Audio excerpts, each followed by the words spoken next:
हाँ, vertical circular motion का मतलब हुआ कि आप किसी पार्टिकल को कुछ इस तरीके से सर्कुलर मोशन कराइए। तो ये कौन सा प्लेन है? वर्टिकल प्लेन है, इसीलिए हम इसको वर्टिकल सर्कुलर मोशन बोलेंगे। कॉन्सेप्ट ये है कि कम से कम कितनी स्पीड दी जाए कि एक सर्कल कंप्लीट हो सके। तो मान लीजिए अगर मैंने बहुत कम स्पीड दिया, क्या दिया? बहुत कम स्पीड दिया, तो क्या ये सर्कुलर मोशन हो पाया? थोड़ा सा और बढ़ाना पड़ेगा, है कि नहीं? ये देखिए स्पीड को और मैंने ज़्यादा, अरे यार लेकिन मज़ेदार सर्कुलर मोशन थोड़े हुआ था। यहाँ जाने के बाद ऐसा धागा ढीला हो गया था और यहाँ कैसे गिर गया था? अरे बोलो, अगर और स्पीड दे दे, ये देखिए जाना ही हो गया था क्या? अगर ज़्यादा स्पीड देंगे तो सर्कुलर मोशन हो जाएगा, सही है। तो कम से कम कितना स्पीड दिया जाए कि सर्कुलर मोशन हो, है कि नहीं? तो उसके लिए देखिए सबसे पहले तो आप पार्टिकल को ड्रॉ कर लीजिए कुछ यहाँ पर, ठीक है? बोलिए जल्दी। और कराना क्या है इसका? Circular motion in vertical plane. मान लीजिए धागे का जो लेंथ है वो कितना है? अरे धागे का लेंथ कितना है? एल है। तो हमको यही बताना है कि यहाँ पर कम से कम कितना स्पीड दिया जाए कि सर्कुलर मोशन हो जाए। अरे तो सबसे ज्यादा प्रॉब्लम इस पार्टिकल को यहीं तक पहुंचाने में ना है। अगर आपने इस पार्टिकल को यहाँ तक पहुंचा दिया, आगे का काम तो खुद ही हो जाएगा। प्रॉब्लम है यहाँ तक पहुंचा देना। तो हम जो कंडीशन अप्लाई करेंगे ना, वो कहाँ अप्लाई करेंगे? यहाँ पे। अरे बोलिए जल्दी। किसी तरीके से करके आपको पार्टिकल को यहाँ पे पहुंचा देना है। तो आपको क्या लग रहा है, जैसे जैसे ये ऊपर जा रहा है वैसे वैसे इसकी स्पीड तो कम होगी, क्योंकि ऊपर जाने का मतलब हुआ कि हाइट बढ़ रहा है। हाइट बढ़ रहा है तो पोटेंशियल एनर्जी बढ़ेगा, पोटेंशियल एनर्जी बढ़ेगा तो काइनेटिक एनर्जी कम होगा। इतना तो कंफर्म है कि जैसे जैसे ऊपर जा रहा है इसकी स्पीड क्या हो रही है? कम हो रही है। क्या लग रहा है टॉप मोस्ट पोजीशन पर स्पीड 0 होगा क्या? यहां पर मतलब जस्ट हमको पहुंचा देना है का मतलब क्या हो? यहां पर स्पीड 0 होगा। जस्ट पहुंचा देना है का मतलब यहां पर स्पीड, अरे यार अगर स्पीड 0 का टॉप से यहीं पे ना गिर जाएगा। इसको तो सर्कुलर मोशन करना है, इसको तो आगे जाना है अभी। तो क्या वहां पर स्पीड 0 होगा? क्या बात करते हो तुम? तो स्पीड 0 नहीं होगा, स्पीड कुछ होगा यहाँ पे। और चलिए मान लिया जाए कि वो कितना है? v डैश है। अब सुनिए, नीचे की तरफ कौन सा फोर्स लग रहा होगा? अगर इसका मास m है तो नीचे क्या लग रहा होगा? mg। और चूंकि धागे से बंधा है तो नीचे एक और फोर्स लग रहा होगा, वो कौन सा होगा? तो नीचे बाबू दो फोर्स लग रहा है, mg भी और टेंशन भी। अच्छा, भले ये पार्टिकल चल रहा है तो क्या है, मूव कर रहा है तो क्या है, लेकिन हम इसको रोक दें, और रोक दें तो बाहर की तरफ क्या लगाएंगे? Centrifugal force m v dash का स्क्वायर अपॉन कितना? l। अच्छा r नहीं, हम r की जगह क्या ले रहे हैं? l ले रहे हैं। अच्छा, ये सेंट्रीफ्यूगल फोर्स का कॉन्सेप्ट तुमको समझ में आता है ना?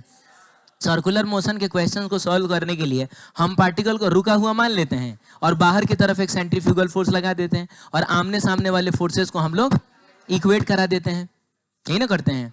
चलिए ठीक है, तो बताइए आमने सामने वाले फोर्सेस में नीचे वाला फोर्स कितना है? टेंशन प्लस ऊपर वाला फोर्स कितना है? M V dash square upon कितना? एल। ऐसा है। अब सुनिएगा, अगर हम स्पीड को चेंज करें, माने अगर मैंने थोड़ा ऐसे देखो धीरे से मारा, सर्कुलर मोशन तो हुआ ही है, और अगर मैंने इसको बहुत जोर से मारा, अभी भी सर्कुलर मोशन हुआ, तो क्या लग रहा है? जब मैंने धीरे से मारा था तब यहाँ स्पीड कम होगी, और जब मैं इसको जोर से मारूंगा तब यहाँ पर स्पीड, यानी कहीं ना कहीं ये वाली चीज हम अपने हिसाब से बदल सकते हैं। अरे इसको अगर कम ज्यादा किया जाएगा तो ये भी तो कम ज्यादा होगा। तो देखते हैं कि अगर हम वेलोसिटी को कम करते हैं तो क्या होगा। सही है, तो एक काम करते हैं, मान लेते हैं एग्जाम्पल के रूप में कि टेंशन अभी कितना है? 10 न्यूटन है, mg भी कितना है? तो इसको कितना होना पड़ेगा? 20 न्यूटन। नहीं समझे आप? ऐसे ही एग्जाम्पल लिया हमने। मान लीजिए धागे में टेंशन कितना है? 10 न्यूटन है, mg की वैल्यू कितनी है? 10 न्यूटन मान लिया हमने। तो बताइए M V dash square upon L कितना होगा? 20 न्यूटन। एकदम कंफर्म है, दोनों को जोड़ के ये मिलना चाहिए। अभी क्या हुआ कि हमने स्पीड को थोड़ा कम किया, तो स्पीड को अगर हम लोग कम करेंगे तो ये वाला चीज तो कम ना हो जाएगा, क्योंकि इसी में ना स्पीड आ रहा है। तो ये हो गया समथिंग 18। क्या लग रहा है, mg बदलेगा क्या? अगर इधर 18 है तो इधर वालों को भी मिलकर 18 होना पड़ेगा, तो mg कम होगा क्या? नहीं, mg तो अभी भी 10 रहेगा। कम क्या होगा? टेंशन कम होगा, स्पीड कम रहेगा, धागे में टेंशन भी कम रहेगा। ये तो बहुत प्रैक्टिकल सिचुएशन है। अगर हम बहुत जोर जोर से नचाएं तो धागे में टेंशन ज्यादा है, और धीरे धीरे नचाएं तो अभी धागे में टेंशन, हाँ बहुत जोर से नचाएं तो किसी ने कहा टूट जाएगा। क्यों टूट जाएगा पता है? क्योंकि टेंशन बहुत ज्यादा हो जाएगा। और कोई भी धागा एक मैक्सिमम टेंशन सह सकता है। आप समझ रहे हैं? तो मेरे स्पीड को कम कर देने से क्या कम हो गया इधर, और स्पीड कम करिए, और स्पीड कम कर दिया, इतना कम कर दिया कि मान लीजिए कि 14 हो गया। कितना हो गया? अरे स्पीड कम करोगे तो ये पूरा भी कम होगा, कम होके 14 हो गया। इस पर असर नहीं पड़ेगा, लेकिन ये कितना देखिए ना, टेंशन और कम हो गया, 4 हो गया। और कम करिए, इतना कम करिए कि 10 हो जाए, तो mg कितना होगा ये, और ये कितना, टेंशन कितना, 0। इससे कम कीजिए, और कम करिए, ये 8 हो जाए, अब गड़बड़ हो गया। अब अगर ये 8 हो जाए तो ये mg कितना होगा, ये तो 10 ही रहेगा, ये 10 ही रहेगा। तो इसको कितना होना पड़ेगा, -2। और टेंशन -2 का मतलब समझ रहे हो, धागा नीचे टेंशन ना लगा के ऐसा पॉसिबल है? धागा इस पर ऊपर फोर्स लगा सकता है? कभी नहीं लगा सकता है। यानी ये चीज बाबू मेरे पॉसिबल, यानी कम से कम हम उतनी ही स्पीड रख सकते हैं, कम से कम हम उतनी ही स्पीड रख सकते हैं जिस पे टेंशन कितना हो जाए।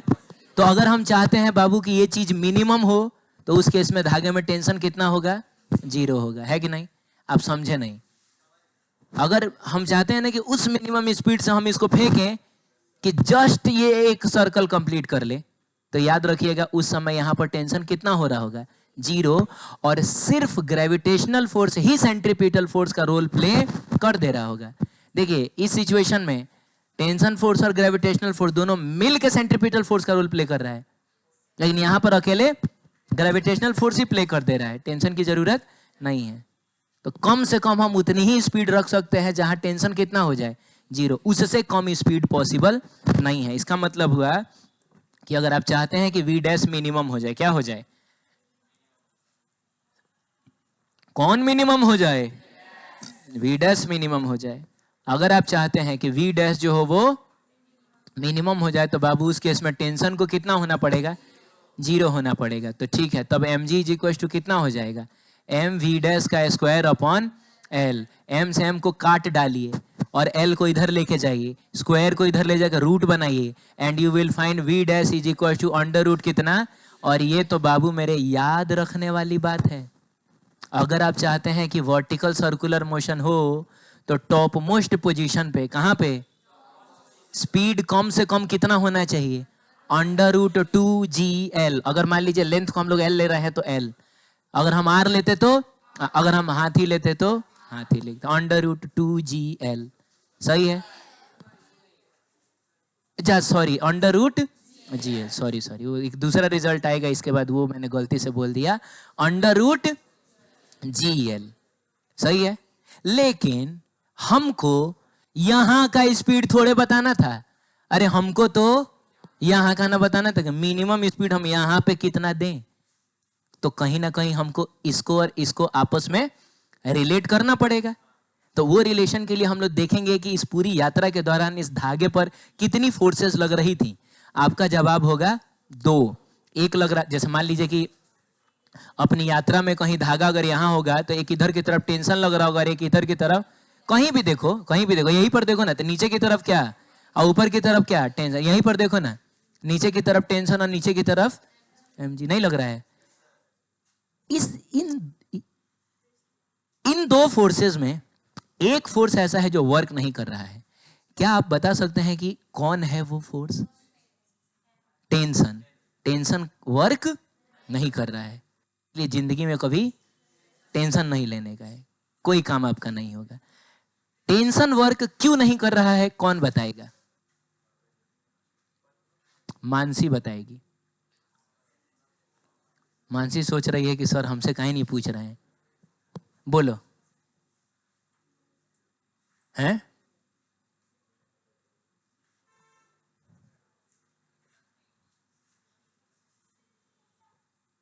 इधर कोई मानसा बताएगा क्या?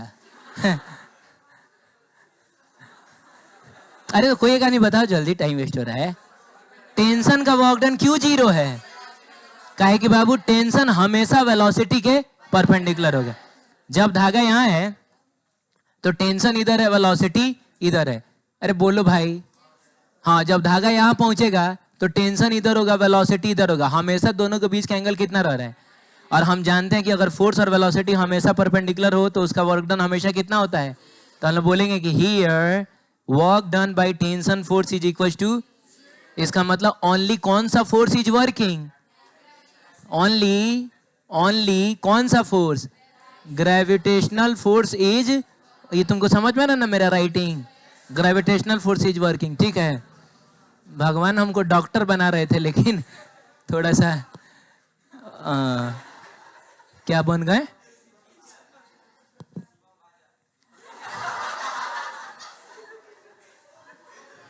ठीक है कोई बात नहीं है। मैं कह रहा हूं कि बाबू देखो ये क्या है, only gravitational force is working. अब बताओ ना, विच इज कैसा in nature, conservative in nature. और जब ऐसा होता है सो बाई, याद करिए सब बात, कंजर्वेशन ऑफ कौन सा energy, mechanical energy initial is equal to mechanical energy final, mechanical energy initial is equal to mechanical energy final, ठीक है। अब मैकेनिकल एनर्जी में काइनेटिक एनर्जी और पोटेंशियल एनर्जी आता है, और हमको तो बाबू ये हुआ इनिशियल पोजीशन और ये हुआ, तो इन्हीं दोनों पर ध्यान देना है फिलहाल। तो मैकेनिकल एनर्जी में काइनेटिक पोटेंशियल दोनों आता है, तो काइनेटिक के लिए तो हाफ एम वी स्क्वायर लिख लेंगे, पोटेंशियल के लिए तो किसी एक जगह की पोटेंशियल एनर्जी को जीरो मानना होता है ना। कहाँ का, नीचे वाले का जीरो मान ले हम यहाँ का, तो यहाँ का u बराबर जीरो कौन बताएगा, तब यहाँ का कितना होगा, u बराबर हो जाएगा mg, है क्या बात करते हो, l है क्या ये, तुम l हाई 2 पर जा रहे हो, तुम 12 हाई 2 पर जा रहे हो, यहाँ से यहाँ तक l है, फिर यहाँ से यहाँ तक, तो mg इंटू 12 ना होगा। अब आइए हम लोग लिखते हैं इनिशियल, पहले काइनेटिक एनर्जी बताइए, तो अगर इसका मास m है तो काइनेटिक एनर्जी कितना हो जाएगा, हाफ एम बी स्क्वायर, अब प्लस पोटेंशियल एनर्जी तो खुद हम ही लोगों ने यहाँ का कितना मान लिया, क्या बात कर रहे हो, जीरो हो गया, बहुत बढ़िया।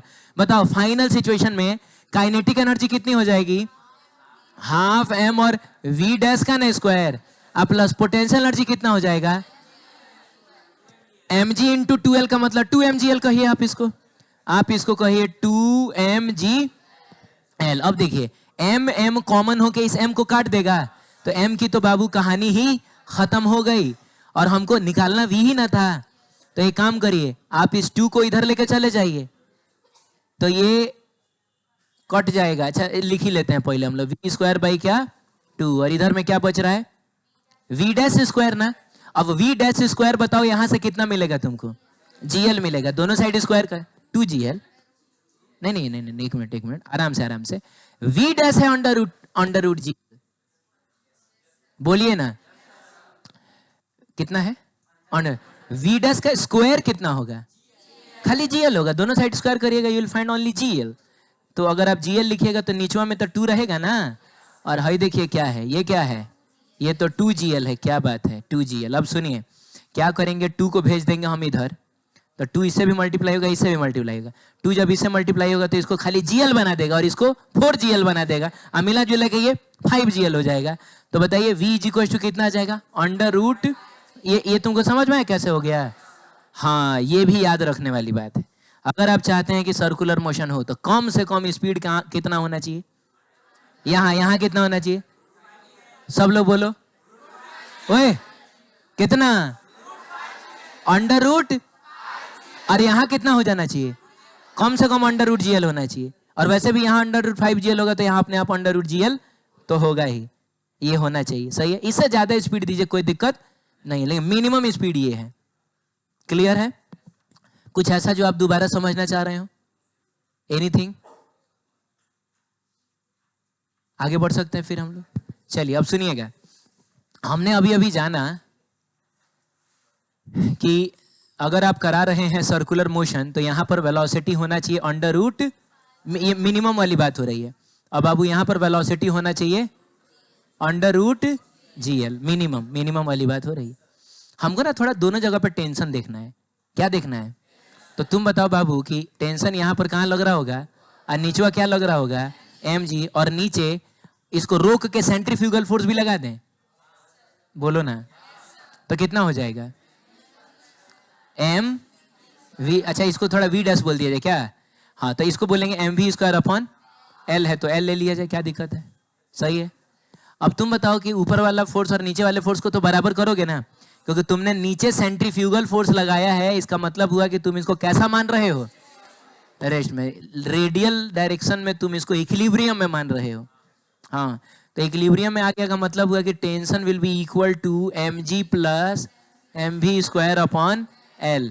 अब बाबू v स्क्वायर की जगह पे 5gl लिख दिया जाए तो ये हो जाएगा mg प्लस m, और इसकी जगह पे 5gl और डिवाइडेड बाई l से l कट जाएगा।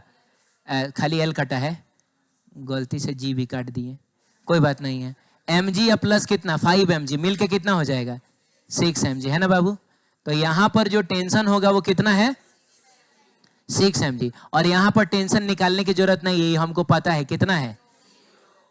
अरे यार, ये स्पीड तभी ना लाए थे हम लोग जब हमने यहाँ का टेंशन 0 माना था। तो ये याद रखने वाली बात है कि लोअर मोस्ट पोजीशन और अपर मोस्ट पोजीशन के बीच में टेंशन का डिफरेंस हमेशा कितना होता है 6mg। कितना होता है बताइए। यहां का अगर 6mg है तो यहां का 0, यहां का अगर 10mg होगा तो यहां का, देखो गड़बड़ा गए तुम लोग, यहां का 10mg तो यहां का 4mg होगा, तब ना डिफरेंस 6mg आएगा। यहां का अगर 50mg तो यहां 44mg। ये रिजल्ट भी आप याद रखिए। कुछ आवाज टाइप का आया है, तुम लोग फिर धोआएगा आज। नहीं तो तुम हमको इशारा करके बताओ कि ये आवाज कर रहा है। हम मेरे पास हम तुमको सीआईडी के परदुमन दिखते हैं कि आके ढूंढ लेंगे कि यही कर रहा है कि नहीं। मेरे पास टाइम कम होता है और उतने टाइम में मैं कोशिश करता हूं कि मैं सबको धो दूं, है कि नहीं। तो आप बता दीजिए, हमको इशारा कर दीजिए कि सर देखिए ये है चाहे ये है। तो मैं देखिए आपके हल्ला करने की वजह से मैं कभी आपको पीट ही नहीं सकता हूं। आपको ऐसा लगा है क्या कभी कि आपने हल्ला किया हो मैंने आपको पीट दिया हो?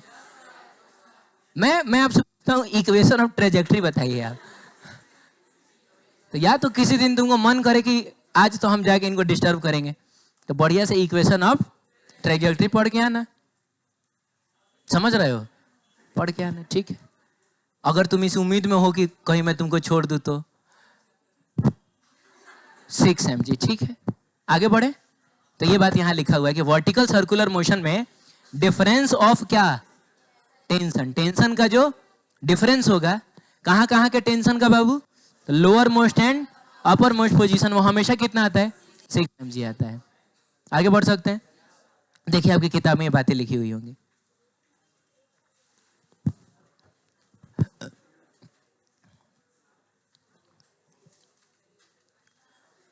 दिल दीवाना ना जाने कब खो गया। सुनिए, अब सुनिए, अब अगला केस देखिए क्या है। अभी हमको कुछ इस तरीके से इसको वेलोसिटी देनी है ना कि धागा जाके जस्ट क्या हो जाए हॉरिजॉन्टल, उसके बाद भले वो लौट के आ सकता है। यानी धागे को हमको कहां पहुंचा देना है हॉरिजॉन्टल पोजीशन तक, ठीक है। मैं कोशिश कर रहा हूं लेकिन नहीं जा रहा है ना, और तो पहले ही लौट, मैंने लगभग ऐसा लगा था कि आया था वापस, ठीक है। तो इनिशियल पोजीशन अब की बार ये रहेगा बाबू, तो फाइनल पोजीशन अब की बार ये रहेगा, और मोशन तो खैर सर्कुलर ही होगा, पाथ तो सर्कुलर ही होगा। लेंथ l ले लेते हैं, मास m ले लेते हैं, और हम कितनी वेलोसिटी दे कि कम से कम यहां तक पहुंचा सकें। तो सुनिएगा, अपर मोस्ट पोजीशन पे हम लोगों ने क्या जीरो किया था, टेंशन जीरो किया था, वेलोसिटी जीरो नहीं किया था। यहां पर बताइए क्या जीरो होगा, वेलोसिटी टेंशन की दोनों की टेंशन की वेलोसिटी। चलिए देख लेते हैं टेंशन किधर लगा ये बताइए। अच्छा मान लीजिए यहाँ की वेलोसिटी कितनी है v डैश है, टेंशन किधर होगा जल्दी बोलो, इधर होगा, mg कहाँ होगा नीचे होगा, और इसको रुका हुआ मान के इधर की तरफ हम लोग mv dash square upon l नहीं लगाते हैं। ये कौन सा फोर्स लगाया है मैंने, सब लोग बोल रहे हैं क्या है, कौन सा, सेंट्री, ये जो बाहर लगा दिया जाता है वो कौन सा फोर्स होता है, सेंट्रीफ्यूगल फोर्स होता है, और यही होता है जो हम महसूस करते हैं सर्कुलर मोशन के दौरान। अच्छा अब यहाँ आइए, हाँ बाहर क्या लग रहा है सेंट्रीफ्यूगल फोर्स। अब चूंकि हमने सेंट्रीफ्यूगल फोर्स लगा दी, इसका मतलब इस डायरेक्शन में हम क्या मान रहे हैं इक्विलिब्रियम मान रहा है। जिस डायरेक्शन में हमने स्यूडो फोर्स लगा दिया उस डायरेक्शन में हम इक्विलिब्रियम मान रहे हैं। का मतलब हुआ the tension will be equal to M V dash square upon कितना एल। इसका मतलब हुआ अगर वेलोसिटी जीरो हुआ तो टेंशन भी, और अगर टेंशन जीरो हुआ तो वेलोसिटी भी, यानी दिस इज द पोजीशन जहां दोनों जीरो हो सकता है। यहाँ पे टेंशन जीरो था लेकिन वेलोसिटी जीरो, वेलोसिटी जीरो होगी तो क्या होगा, टॉप से गिर जाएगा। लेकिन यहां पर आप वेलोसिटी जीरो कर सकते हैं। देखिए मोशन तो ऑब्वियसली सर्कुलर ही होगा, आप समझ रहे हैं। तो यहां पर बच्चों दोनों जीरो होगा। क्या जीरो होगा, दोनों जीरो होगा। इसका मतलब यह हुआ कि ये ताम झाम करने की जरूरत नहीं है। हम लोगों को पता चल चुका है कि यहां वेलोसिटी कितनी आने वाली है। बताइए यहां की जो वेलोसिटी है वो कितनी हो जाने वाली है। ताम झाम हमने वेलोसिटी पता करने के लिए ही ना किया था पिछली बार। अभी पता है कि जीरो है तो काहे के लिए कुछ भी करेंगे हम लोग।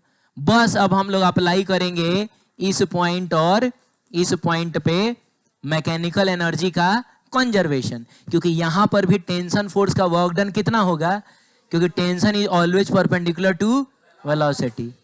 बोलो नहीं समझ में आ रहा है। टेंशन फोर्स का वर्क डन यहां भी कितना होगा, जीरो ही होगा, because tension is always perpendicular to velocity. And in that case हम लोग कह सकते हैं कि since work done by tension is equal to कितना, लेकिन work done by gravitational force तो जीरो नहीं ना है। सो बाय कंजर्वेशन ऑफ कौन सा एनर्जी लिखेंगे, mechanical energy initial is equals to mechanical energy final. And in mechanical energy there are two types of energies, first is potential and second one is kinetic. And for potential energy we have to assume potential energy to be zero at one particular position and which is initial position here. बोलिए जल्दी, तो यहाँ का कितना मान लिया जाए, zero मान लिया जाए। तो बताइए यहाँ का कितना हो जाएगा, एम जी एल हो जाएगा। अब बताइए इनिशियल में काइनेटिक एनर्जी कितना लिखा जाएगा, half M B square plus potential energy तो खुद हम ही ने जीरो मान लिया है। आप लोग पार्टिसिपेट कर रहे हैं ना। फाइनल में बताइए, finally potential sorry kinetic energy कितना है, जीरो। क्यों, क्योंकि स्पीड जीरो। और पोटेंशियल एनर्जी कितना है, एम जी।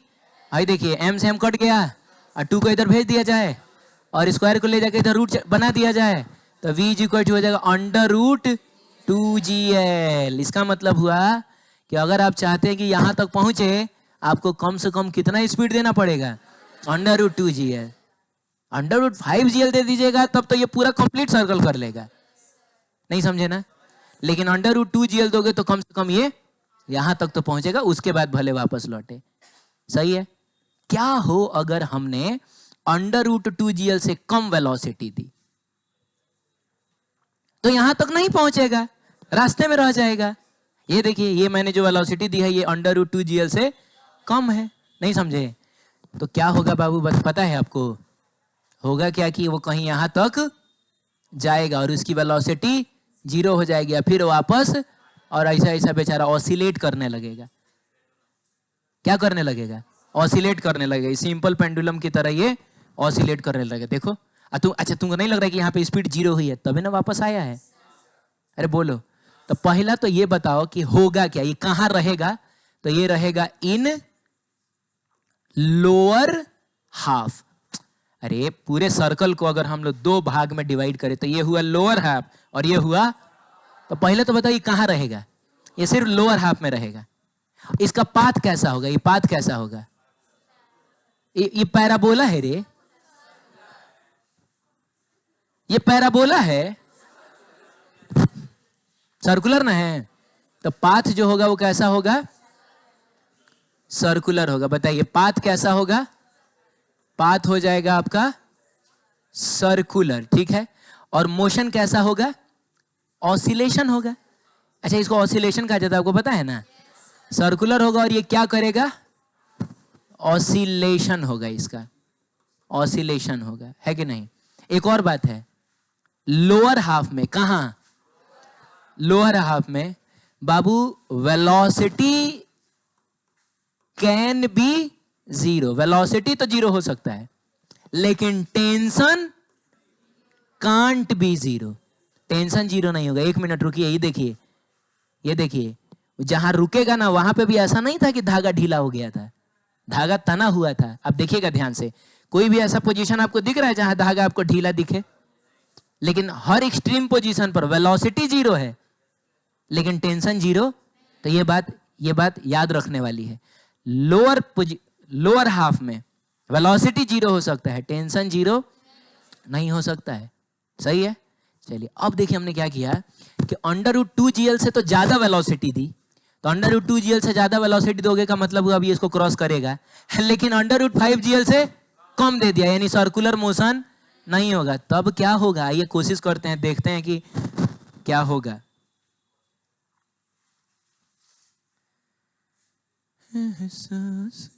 हाँ देखिए, ये देखिएगा, ये मैंने जो स्पीड दूंगा अभी मुझको भी नहीं पता है वो कितना होगा लेकिन मैं कोशिश करता हूं कि मैं √2gl से ज्यादा और √5gl से, एक मिनट रुकिए, अरे यार, हाँ ये देखा था तुमने, यहां तक गया था, उसका धागा ढीला हो गया था, ऐसा टॉप से ऐसे गिर गया था। एक बार फिर से, चलिए देखिए, तुमको नहीं लगा धागा ढीला हो कैसे गिरा था? तो कुछ दूर सर्कुलर मोशन होगा, धागा ढीला का मतलब टेंशन जीरो हो जाएगा।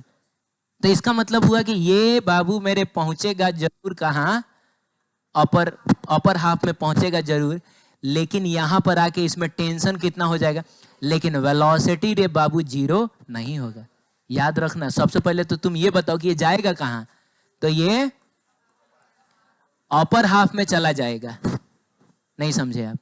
अपर हाफ में चला जाएगा। उसके बाद यहां टेंशन जीरो हो गया। अब अगर टेंशन जीरो हो गया का मतलब हुआ कि इसके ऊपर सिर्फ एक ही फोर्स लगेगा, वो कौन सा फोर्स होगा? Gravitational force. अब मान लीजिए कि किसी चीज को तिरछा फेंका जाए, उस पर सिर्फ ग्रेविटेशनल फोर्स ही लगे, अरे तो उसका पाथ कैसा होता है? तो इसके बाद वाला पाथ सर्कुलर ना होके होगा ऐसा आके गिर जाएगा ये। तो इसमें पाथ जो होगा कुछ दूर तक, पाथ के बारे में बताइए, कुछ दूर तक कैसा रहेगा? सर्कुलर रहेगा, और उसके बाद क्या हो जाएगा? पैराबोलिक हो जाएगा। ये तुमको समझ में आया? ये तुमको समझ में आया? और सुनिएगा, लोअर हाफ में स्पीड जीरो हो सकता है, टेंशन जीरो नहीं, और अपर हाफ में टेंशन जीरो हो सकता है, वेलोसिटी जीरो। अगर आपने अपर हाफ में पहुंचा दिया, कभी वेलोसिटी जीरो, टेंशन जीरो होगा, वेलोसिटी जीरो नहीं। हम चाहे तो इन चीजों को मैथमेटिकली प्रूव कर सकते हैं, लेकिन आपको दिख रहा था ना, अरे धागा ढीला हो गया था, ऐसा नहीं किया था। तो बाबू यहां पर लोअर हाफ में टेंशन कैन बी क्या? टेंशन तो जीरो, सॉरी लोअर हाफ नहीं ना, अपर हाफ नहीं है। अपर हाफ में tension can be zero but velocity can't be zero. समझ में आया? ऐसा कहानी आप अपनी किताब में देख सकते हैं।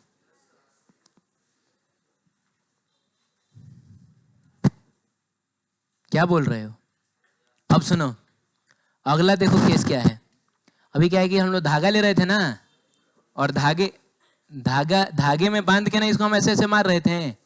अब धागे की जगह हम लोग एक लाइट रॉड यूज करने वाले हैं। मतलब हम लोग बताओ, ये जो दिख किसकी तरह रहा है? धागे की तरह, लेकिन ये है क्या? एक बाबू रॉड है, ये लाइट रॉड, पतला सा हल्का सा रॉड है ये। अब हमको इसको फेंक के, मैंने वेलोसिटी दे के सर्कुलर मोशन करा देना है। और ये अगर आप देखना चाहते हैं, अरे बहुत खराब आदमी है भाई।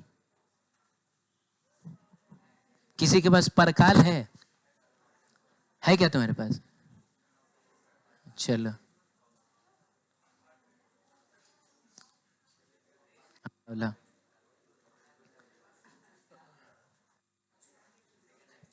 Thank you so much.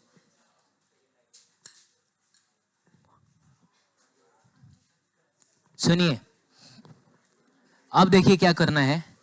ये इसको मुझको वेलोसिटी देनी है। ये अभी रॉड टाइप का ना हो गया, और ये जो चीज है ना, इसी को मानिए कि ये जो भी ऑब्जेक्ट है बॉल है, ठीक है।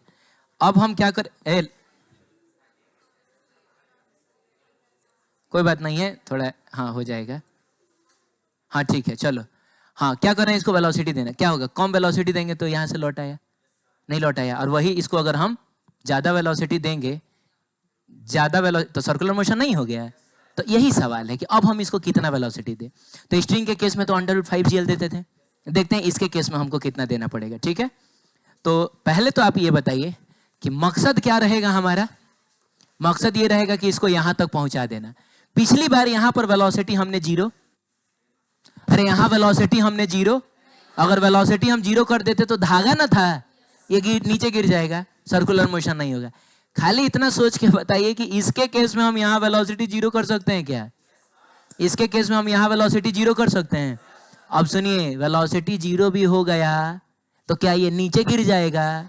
ये रॉड है, नीचे नहीं आने देगा। मजबूरी है कि इसका मोशन कैसा होगा, वो सर्कुलर ही होगा। तो यहाँ पर खाली किसी तरीके से बस आप यहाँ पहुंचा दीजिए, आगे का मोशन खुद ही सर्कुलर हो जाएगा। आप समझ रहे हैं? यानी हमको यहाँ कोई तामझाम की जरूरत नहीं है, हमको पता है यहाँ पर वेलोसिटी कितनी होगी। धागा जो था नीचे से सपोर्ट नहीं दे रहा था, लेकिन रॉड नीचे से सपोर्ट दे देगा। बोलो हाँ, ठीक है, सही है, अरे बोलो ना। हाँ देखो, जब ब्याह करने जाओगे ना तो पंडित जी हर मंत्र के बाद बोलते हैं क्या, स्वाहा स्वाहा स्वाहा, ऐसा नहीं बोलते हैं? तो इधर मान लो हाँ हाँ करने का आदत रहेगा, हाँ हाँ करने का आदत रहेगा।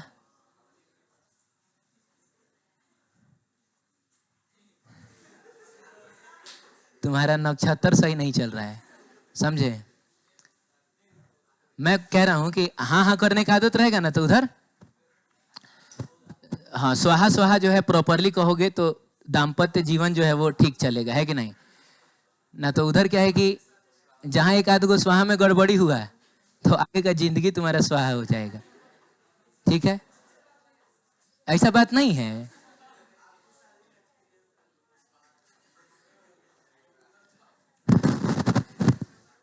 सुन लो, यहां पर हम वेलोसिटी कितनी करा देंगे, 0 करा देंगे। इसका मतलब हुआ कि हमको पता है कि यहाँ का वेलोसिटी 0 है ना, तो बस हमको करना इतना सा रहेगा कि हमको इस पॉइंट और इस पॉइंट पे कंजर्वेशन ऑफ मैकेनिकल एनर्जी लगा लेना है। क्योंकि इस केस में भी तो टेंशन का वर्क डन तो 0 ही ना होगा, क्योंकि tension will be always perpendicular to velocity. जैसे रॉड जब रहेगा तो वेलोसिटी होगी इधर और टेंशन होगा इधर। तो यहाँ पर भी वही सारी कहानियां रिपीटेड होंगी। वर्क डन बाय टेंशन बराबर 0, लेकिन work done by gravitational force 0 नहीं है। और चूंकि ग्रेविटेशनल फोर्स एक कंजर्वेटिव नेचर का फोर्स है, इसका मतलब हुआ कि by conservation of mechanical energy initial बराबर मैकेनिकल एनर्जी फाइनल। अब इनिशियल मैकेनिकल एनर्जी लोग काइनेटिक और पोटेंशियल लिखेंगे। चलिए, यहाँ की पोटेंशियल एनर्जी मान ली जाए 0, तो यहाँ की पोटेंशियल एनर्जी हो जाएगी, अगर ये L है और ये L है तो बताइए जल्दी कितना है? तो 2mgl। आप डायरेक्ट बता रहे हैं क्या? हालांकि आपको ऐसे बोलना चाहिए mg into 2l, mg into का मतलब हुआ 2mgl, 2mgl। तो बताइए kinetic energy half mv², potential energy यहाँ का कितना 0, वहां का काइनेटिक एनर्जी और पोटेंशियल एनर्जी 2mgl। बहुत बढ़िया, m से m कट गया और 2 गया इधर, इधर जाएगा तो क्या बन जाएगा, 4 बन जाएगा, 4 बन जाएगा। तो v² इज इक्वल टू हो जाएगा 4gl², इधर जाके रूट बनेगा √4gl। अरे तुमको मन करे तो 4 को बाहर निकाल के 2 बना लेना, लेकिन मेरा मन नहीं कर रहा है, मैं इसको अंदर ही रखना चाहता हूं। और मैं ऐसे याद करना चाहता हूं कि अगर धागा रहेगा तो √ रॉड रहेगा तो √4gl। मैं ऐसे याद रखना चाह रहा हूं, आप समझ रहे हैं? ऐसा कहानी है। कम से कम यहां देना पड़ेगा कितना, √4gl। ठीक है, देखिए ये भी लिखा होगा उसमें। आज मेरे माही तेरी याद आ गई, हल्की हल्की सी बरसात आ गई। हो गया? अरे हो गया। हाँ अब सुनो बाबू, जैसे आपने चलनी देखा है, चलनी, आटा नहीं चला जाता है, तो आप ऐसा चलनी इमेजिन करिए। अब जैसे आजकल तो प्लास्टिक वाला आ रहा है, उसका उसका जो दीवार है ऐसा तिरछा रह रहा है, आजकल देखा है मैंने। लेकिन हमारे जमाने में ना लोहा का आता था और दीवारें जो होती थी एकदम वर्टिकल होती थी। आप समझ रहे हैं? तो आपको कौन सा चलनी इमेजिन करना है? करवा चौथ वाला?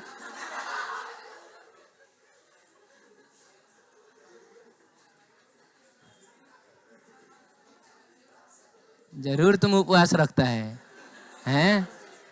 चलो देखो, आपको इमेजिन करना है वो लोहा वाला चलनी जो जिसकी दीवारें एग्जैक्टली वर्टिकल है, लेकिन हमको उसको हॉरिजॉन्टल नहीं रखना है। आटा चालने के लिए हॉरिजॉन्टली ना यूज किया जाता है, हमको उसको कैसे रखना है?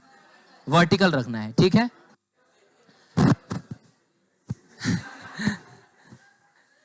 क्या बात है, बड़ी खुश है आज तुम हैं? आज देख लिया है क्या? लग रहा है। ठीक है, थोड़ा देखो उसके बैग में चलनी नहीं ना है। तो क्या है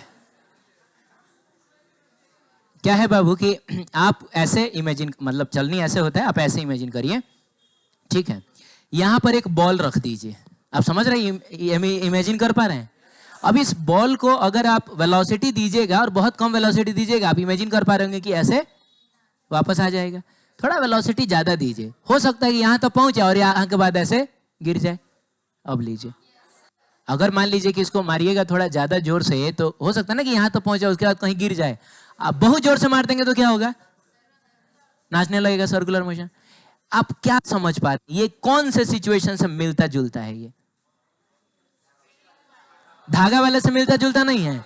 अरे धागे वाले में भी तो ऐसा ही हो रहा था। अगर कम स्पीड दीजिएगा तो यहां तक पहुंच के ना, थोड़ा ज्यादा दीजिएगा यहां तक पहुंच रहा था, उसके बाद और बहुत ज्यादा दे दीजिएगा तो नाचने लग रहा था। तो मेरे कहने का मतलब हुआ ना कि रिजल्ट भी एग्जैक्टली सेम होगा। यहां पर कम से कम स्पीड कितना होना चाहिए था?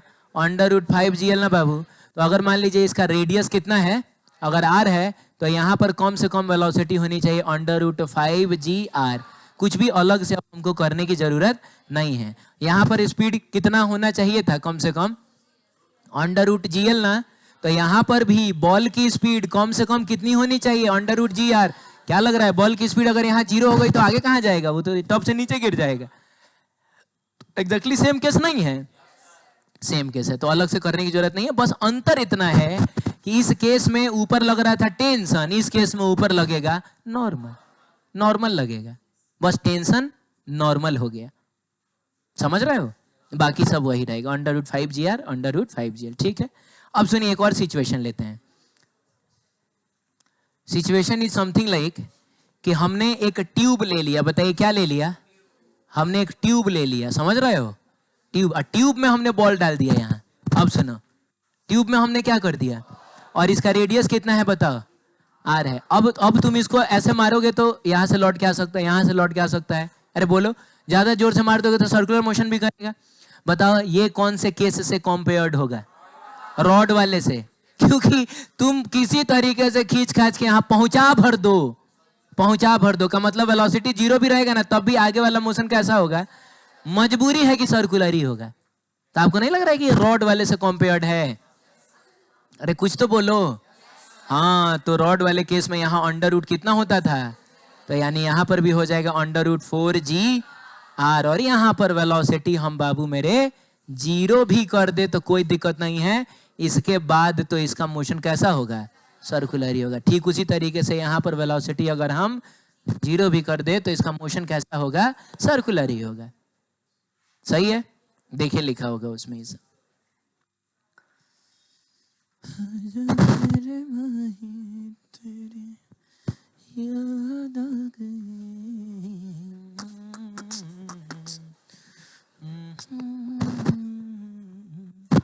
ठीक है।